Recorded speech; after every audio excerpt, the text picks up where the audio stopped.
Salutations and welcome to Kirby Plays Games. In this video, I am going to be sharing even more tips for surviving in 7 Days to Die. The last video I did with beginner tips and tricks got some great feedback, and so with the new version of 7 Days to Die having been released, I thought it was a good time to put together some more tips and tricks for surviving the zombie apocalypse. So let's get started.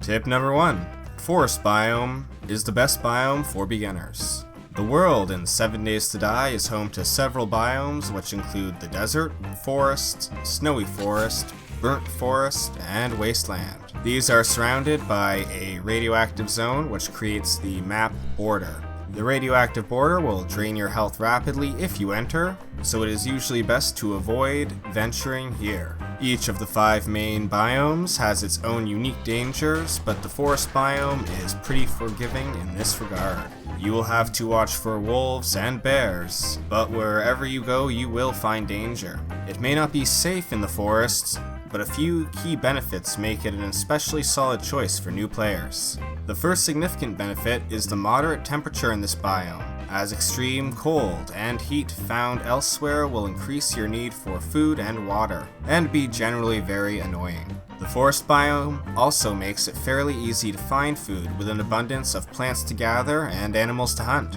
There is quite a bit more to be said about biomes, so I will be covering that in future videos. For now, let's move on. Tip number 2. 9 out of 10 doctors recommend bandages. A few points about health, but first always have bandages in your toolbar. Damage from enemies can cause bleeding, and if you are fumbling for a bandage in your inventory, you do risk bleeding out. Painkillers are another effective way to heal missing health, though these will dehydrate you very quickly. The healing factor perk will heal you over time, but only if you are not hungry or thirsty.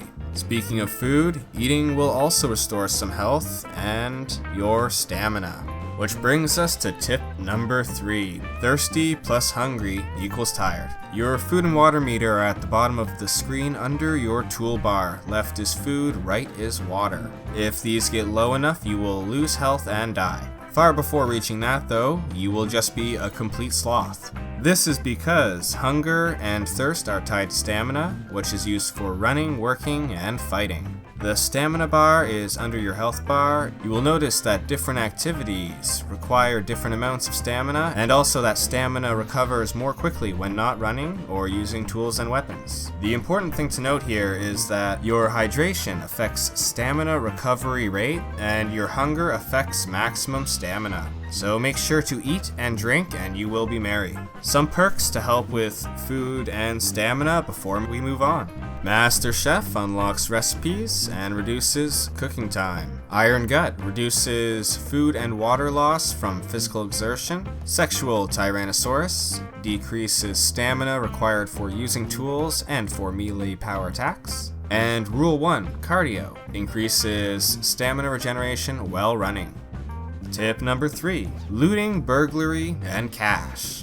There is some awesome loot in buildings and other points of interest, but when you are starting out, it is worth noting that great loot can be found around in the world, often with less risk to your health. Keep an eye out on the roads for cars, duffel bags, and backpack, as these can contain some seriously good gear to get you going. And do not overlook garbage piles and dumpsters. One person's trash is another's treasure. Another easy way to get good loot is to rob the trader blind.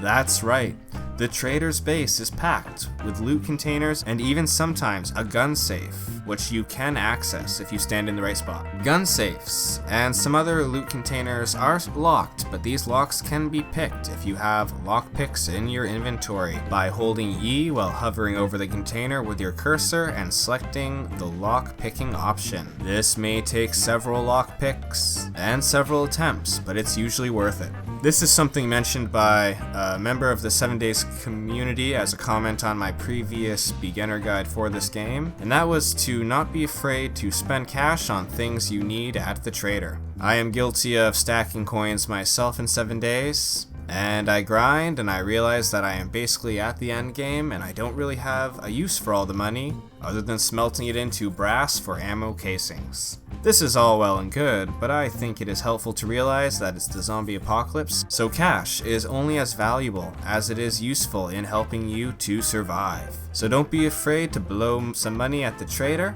No one is paying you interest on your brass coins, friend. Can't eat money, am I right? And I have 2 quick bonus tips, but before that I just want to say thank you for checking out the video. I hope it was helpful to some people, and if you have anything you'd like to add, please feel free to do so in the comments. Bonus tip number 1, mark everything useful on your map. This might include mineral deposits, traders, your home, airdrops, as well as places you want to raid, and even places you have already raided. This will probably save you some time searching, and it's something I have found pretty useful. And finally, this one is just for fun. You can set zombies on fire with the torch. Not the most effective strategy, but very entertaining, and especially useful if you happen to meet a zombie before finding or making any other weapons. And that is it for this video. If you are looking for more tips and tricks to survive and thrive in the zombie apocalypse, then make sure to check out my other guides for 7 Days to Die, and definitely consider subscribing to make sure you don't miss out on future videos. Thanks again for stopping by, and as always, have an excellent day.